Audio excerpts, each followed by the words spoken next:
Ito mga kaibigan, pinapaliwanag nila yung mga 2018.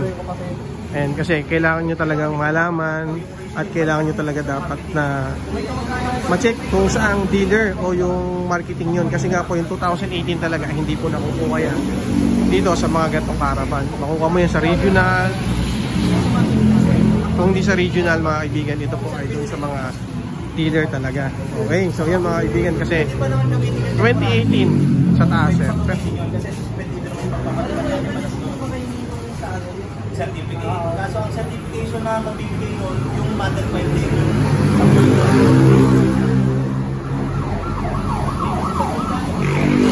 So yun, para paglilinaw din sa lahat, yung ano, kung hihingi ng certificate ng 2018 pataas, doon mo din kukunin sa mga dealer o sa mother file mo rin siya makukuha.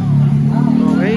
Ayun, so pinapaliwanag nilang mabuti dito sa caravan na 2018 talaga hindi mo talaga makukuha sa mga caravan. So kailangan mo siyang kunin 2018 pataas, okay?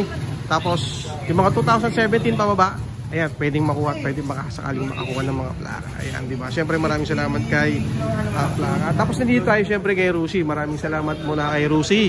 Big shoutout muna sa mga taga Rusi. Siyempre kasi malimit sila talaga yung nagbibigay ng space para sa mga caravan ni LTO. Ayan, sa mga taga Rusi dyan. Big shoutout siyempre sa pinaka-boss ng Rusi. Maraming salamat.